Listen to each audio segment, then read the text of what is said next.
Hello guys, আপনারা কেমন আছেন? আশা করি সবাই ভালো আছেন। তো আমরা আজকে ফাইনালি মেলা দিলাম বঙ্গাইগাঁও। আর বঙ্গাইগাঁও যাবো আমরা। বঙ্গাইগাঁও একটা পাহাড় আছে, সেই পাহাড়ের নামটা হলো নাককাটি হিলস। সেই পাহাড়ে কিন্তু আমরা আজকে ঘুরতে যাবো। তো আমার সাথে আছে, দেখেন আমার কিছু বন্ধুগুলো আছে। তো দেখতে দেখতে পায়ে গেলাম আমরা কিন্তু গোয়ালপাড়ার যুগের গুহা ব্রিজ। আর এই ব্রিজটা কিন্তু দেখেন বহুতই ভালো লাগছে, ডিজাইনগুলা দেখেন কি সুন্দর করে কালার করা হয়েছে। আর এটা কিন্তু 4 লাইন রাস্তার মধ্যে এটা 2 লাইনের ব্রিজ, তার জন্য কিন্তু ওই সাইড দ্বারা একটা ব্রিজ বানানো হইতেছে। তো ওই ব্রিজটা কিন্তু বানানো কমপ্লিট হয় হইলে কিন্তু তখন দুইটা ব্রিজ হয়ে যাবো, যাওয়ার জন্য একটা, আসার জন্য একটা। তো আমরা কিন্তু ফাইনালি নাককাটি মানে যেটা এরিয়া নাককাটি পাহাড়ের যেটা ওয়েলকাম করা আছে সেই জায়গায় কিন্তু এসে পড়ছি। আর ওই সামনে দেখতেছেন যেটা পাহাড়ের মানে উচ্চা, সেই উঁচায় কিন্তু আমরা যাইতে লাগবো। দেখেন ফাইনালি আমরা কিন্তু মেলা দিলাম ওই উঁচায় যাওয়ানোর জন্য সবাই। তো ভিডিওটা দেখতে থাকেন আপনারা। আর এই জায়গায় কিন্তু লেখা আছে নাককাটি দ্বীপ কোন যে রাস্তা চলে। আর দেখেন আমরা কিন্তু ওই যে উঠার জন্য প্রস্তুতি নিছি, পুরা অল্প উঠে গেছি। দেখেন আমরা কিন্তু সবাই কাপড় চোপড় খুলতেছি, মানে উপর উঠতে গেলে পুরা মানে গরম লাগতেছে, মানে ঘাইমে টাইমে গেতেছি গায়ে। সেই জন্য কিন্তু আমরা সবাই কাপড় চোপড় খুলে আমরা কিন্তু যাওয়া শেষ করে দিচ্ছি। দেখেন ফাইনালি ঘাইমা সিমা কিন্তু আমরা অনেক হয়ে গেছি গে, অরান হয়ে গেছি গে।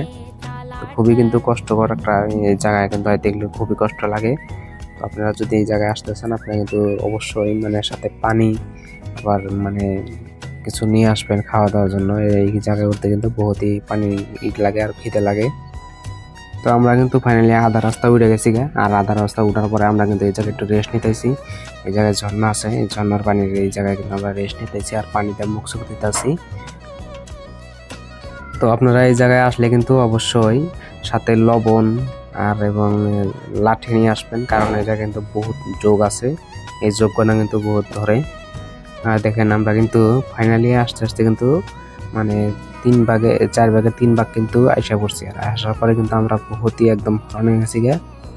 হরণে সবাই কাপড় চোপড় খুলে কিন্তু আমরা দেখেন খাইমা সিমে করি কতটা ভিজে আছে গায়ে। তো দেখেন এই জায়গায় আসা কিন্তু বহুতই কষ্ট।